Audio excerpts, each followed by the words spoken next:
A point charge q of mass m is suspended vertically by a string of length L. A point dipole of dipole moment vector p is now brought towards q from infinity so that the charge moves away. The final equilibrium position of the system, including the direction of the dipole, the angles and distances is shown in the figure below.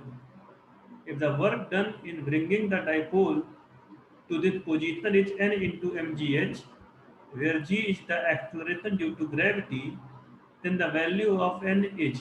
Note that for three coplanar forces, keeping a point mass in equilibrium, F by sine theta is the same for all forces, where F is any one of the forces and theta is the angle between the other two forces. ये है IIT advance 2020 paper 2 का question number 5 physics में।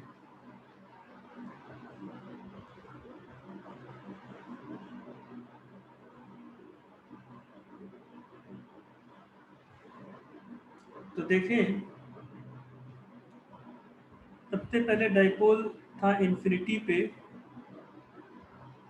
और ये charge ऐसे hang कर रहा था।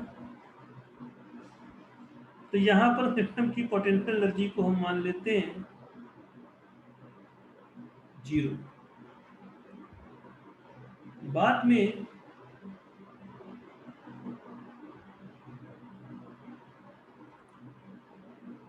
जब डाइपोल यहाँ पर आ गया तो ये चार्ज थोड़ा ऊपर चला गया और ये लेंथ हमें दे रखी है 2l sin अल्फा बाई 2 और ये एंगल है अल्फा। अब डाइपोल आपका आ चुका है यहाँ पर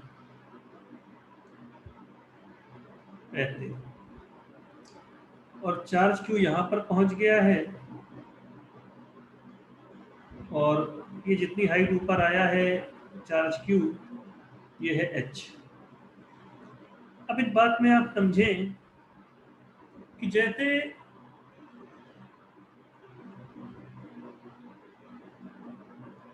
ये कोई डाइपोल है और ये कोई एक्सटर्नल इलेक्ट्रिक फील्ड है और इनके बीच में एंगल अगर 180 डिग्री का है तो सिस्टम का पोटेंशियल एनर्जी हो जाएगा plus PE.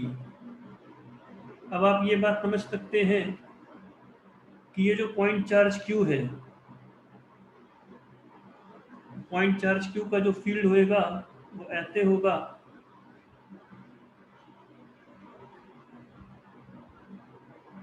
q upon 4 pi epsilon not 1 by x square और डाइपोल ऐसे है और इनके बीच में 180 डिग्री का एंगल है। तो डाइपोल की चार्ज क्यू के साथ इंटरेक्शन में जो पोटेंशियल एनर्जी आएगी वो हो जाएगी Q p upon 4 pi epsilon naught x square. और दूसरा ये जो चार्ज है ये एच हाइट ऊपर आ गया है तो फाइनल पोटेंशियल एनर्जी को हम लिख सकते हैं q p upon 4 pi epsilon naught x square plus m g h. और वर्क डन को कहा जा सकता है u f minus u i, तो q p upon 4 pi epsilon naught x square plus m g h, ऐसा हम लोग कह सकते हैं।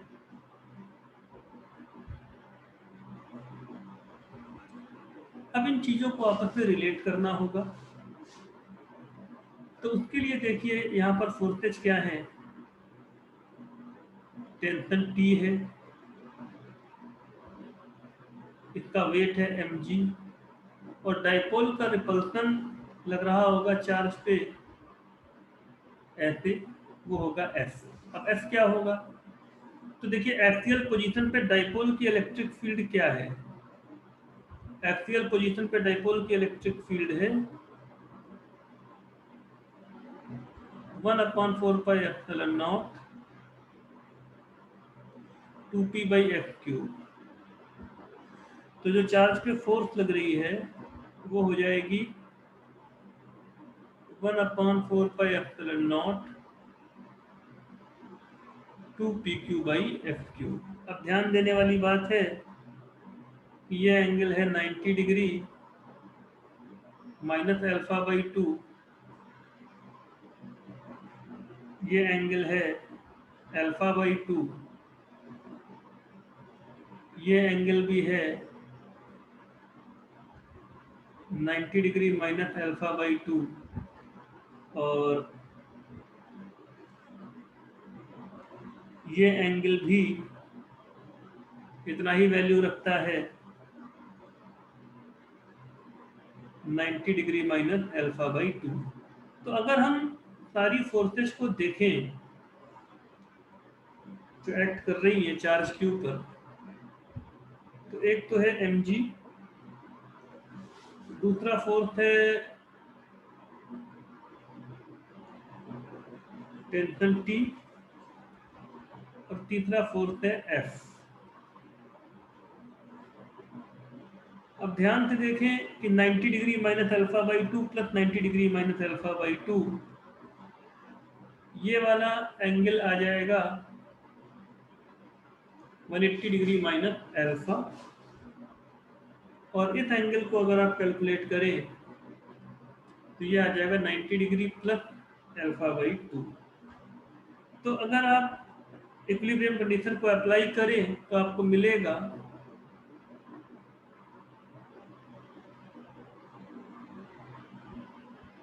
mg/sin 90 degree plus α/2 is f/sin 180 minus alpha.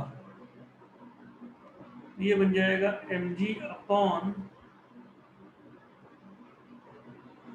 α/2 is equal to f/sin alpha, और sin अल्फा को लिख सकते हैं 2 sin α/2 cos α/2।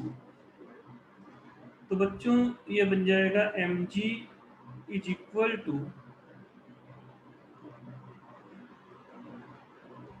f/2 sin α/2। अब यदि f की वैल्यू डाल दें तो f की वैल्यू क्या है 1/4πε0 2pq 1/4πε0 2pq अपॉन f³, और यहाँ पे आ जाएगा 2 sin α/2। तो इसमें आप एक काम ये कर सकते हैं कि 2 से 2 कैंसिल कर दें और एक x को बाहर निकाल दें, तो आपको मिलेगा mg equal two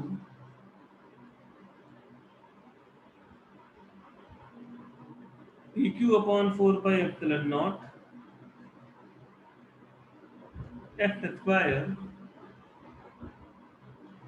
multiplied by f sin α/2। लेकिन ध्यान देने वाली बात यह है कि ये है f, ये है h, ये एंगल है 90 और ये एंगल है α/2। तो f sin α/2 का वैल्यू कितना है? f sin α/2 की वैल्यू h है। तो mg is equal to pq/4πε0 x² into h।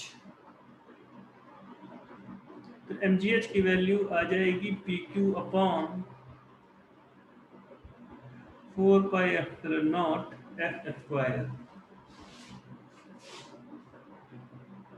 तो pq/4πε0 x² हो गया mgh, और इस चीज को यहाँ पे पुट कर दें अगर, तो pq/4πε0 x² की वैल्यू भी mgh है तो वर्क डन हो जाएगा 2 mgh।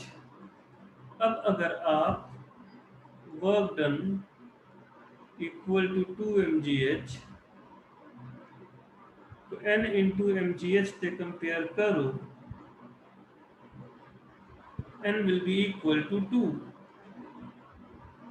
और n की वैल्यू 2 आ गई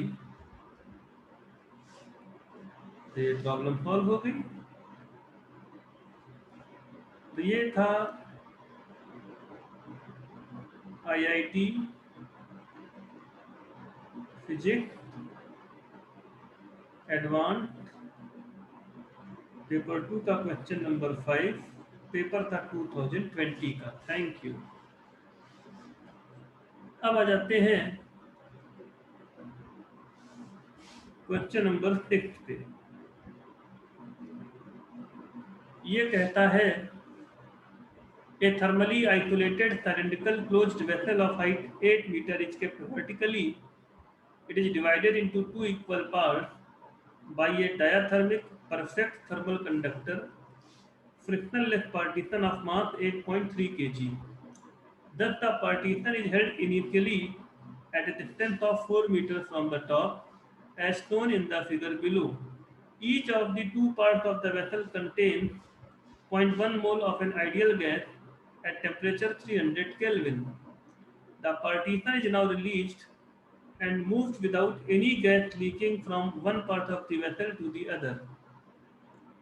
When equilibrium is reached, the distance of the partition from the top in meter will be take acceleration due to gravity equal to 10 meters per second square and universal gas constant as 8.3 joule per mole per Kelvin.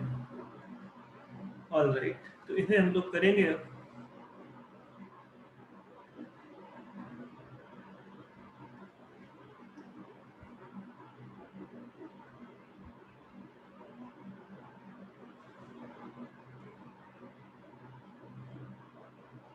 ये है IIT physics advance paper 2 question 6 और year है 2020। अब ये क्या कह रहा है, देखिए कि एक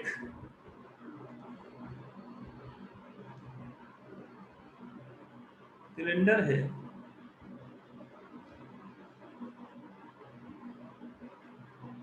और इसके अंदर ये एक डायाथर्मिक पिस्टन है। इस हाइट को मान लेते हैं h, ये भी h हो जाएगी। अब 2h को 8 मीटर दे रखा है तो h को ले लेंगे हम 4 मीटर। इन दोनों के अंदर ही n moles of an ideal gas है और n दे रखा है 0.1 मोल। पिस्टन का मास m हमें दे रखा है 8.3 kg और दोनों ही चैम्बर्स में गैस का जो टेम्परेचर है वो T0 है। T0 is 300 kelvin. जब आप ये पिस्टन रिलीज करेंगे तो होगा ये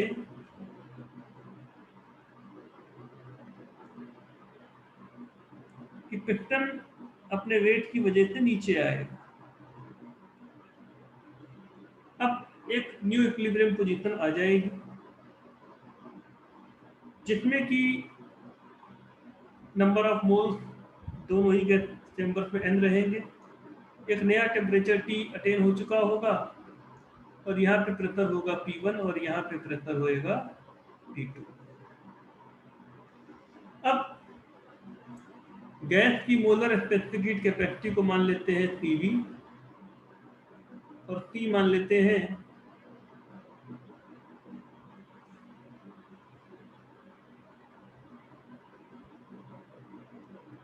specific heat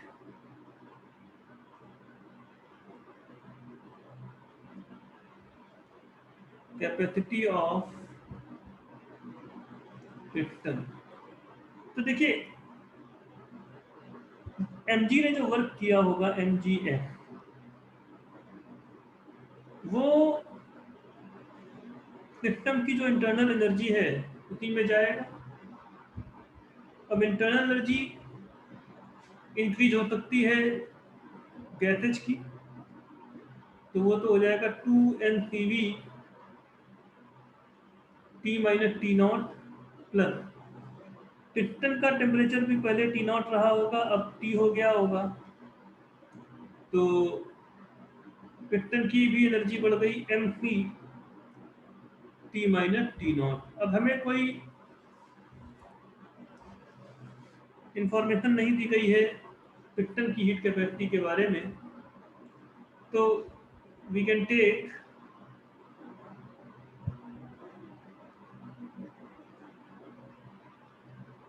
T equal to 0। अब ये हमारा एजम्पशन है, और उस केस में अब क्या बन जाएगा,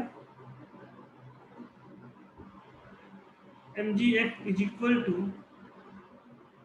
2 NCV T minus t naught. अब आइडियल गैस दे रखी है,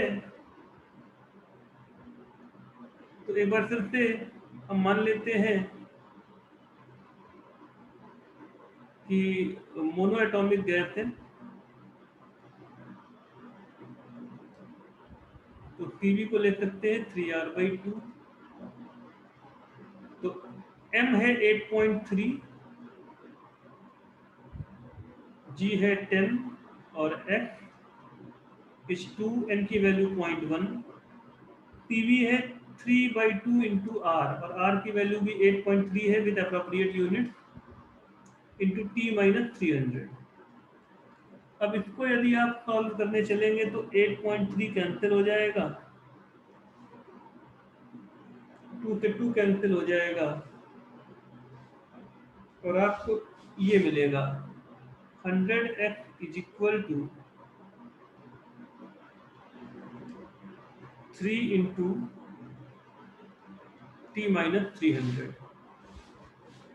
या टेम्परेचर के लिए एक एक्सप्रेशन बन जाएगा, वो होगा 100/3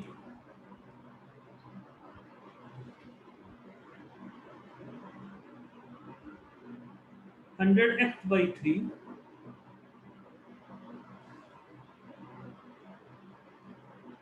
प्लस 300। तो ये तो हो गया जी फाइनल टेम्परेचर। अब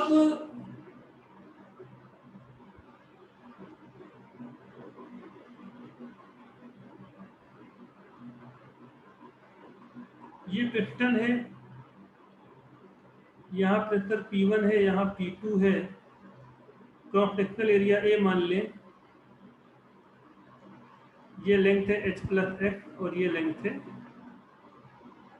h minus y।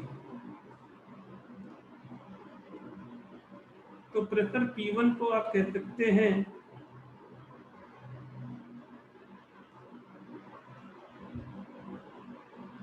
nRT upon AH plus x,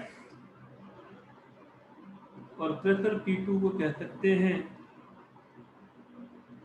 nRT upon AH minus x। अब P1A माइनस P2A, ठीक है ना। देखो पिस्टन का फ्री बॉडी डायग्राम क्या है, P1A mg और नीचे वाली गैस का प्रेशर फोर्स P2A। तो ये बात कही जा सकती है कि P2 minus P1 into A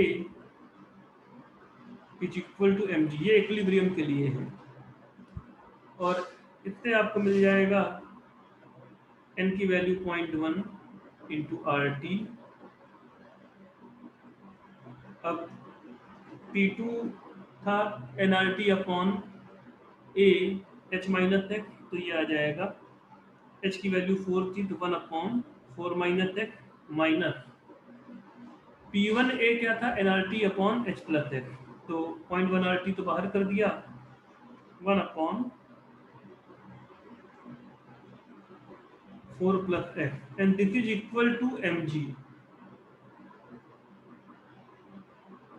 तो m into 10। अब न्यूमेरिकली r और m की वैल्यू बराबर है तो r और m को आप कैंसिल कर सकते हैं और 0.1 को राइट हैंड साइड पे भेजते हैं तो 10/0.1 100 हो जाएगा।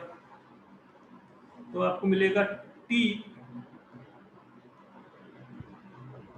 1/4 minus x minus 1/4 plus x is equal to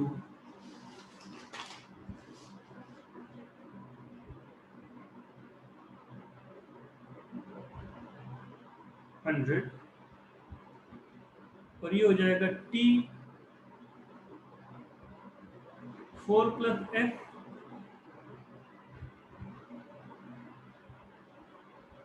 minus 4 minus x upon 16 minus x square, तो 100 is equal to t 2x upon 16 minus x square, this implies 100 is equal to t। अब t की value क्या है अगर आप यहाँ से देखें 100x plus 300 100x/3 plus 300 ये t का वैल्यू है और 2x upon 16 minus x square. अब आप बात को समझे कि 100 तो कैंसिल हो गया, 1 is equal to x/3 plus 3 2x upon 16 minus x square और ये हो जाएगा x plus 9 into 2x upon 3 into 16 minus x square. अब बच्चों ये बनेगा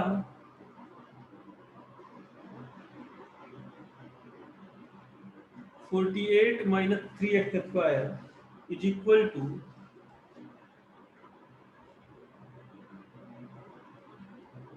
2x square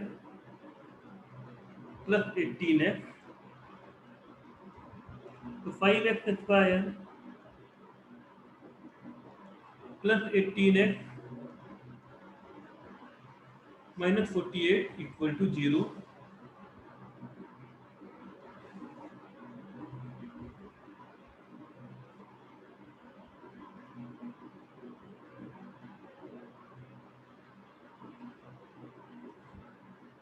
x की वैल्यू आ जाएगी -18 plus minus square root of 18 का स्क्वायर होता है 324 प्लस 4 इंटू 5 इंटू 48 ये हो जाएगा 960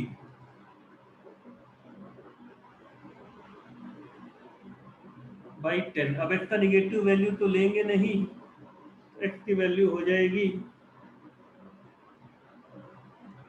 स्क्वायर रूट ऑफ 84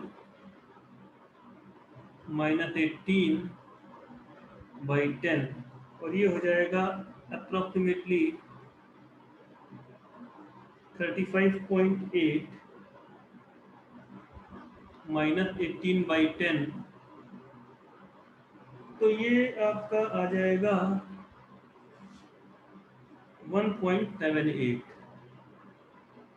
अब अगर x की वैल्यू 1.78 है तो पिस्टन की जो टॉप से दूरी है y तो h प्लस x है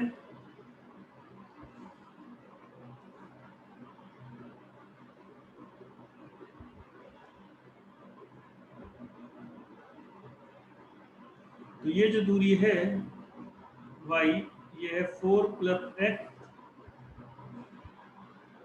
एक्स आ रहा है आपका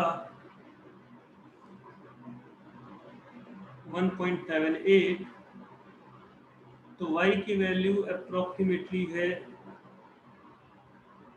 5.78 और इंटीजर टाइप क्वेश्चन है, तो closest answer may be taken as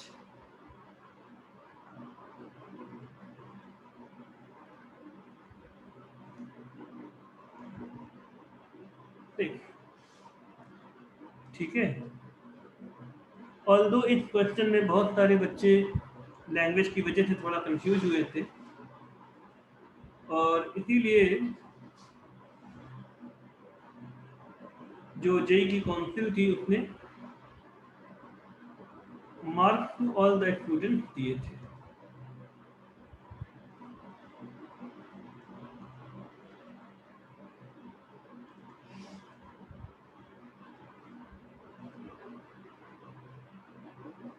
thank you.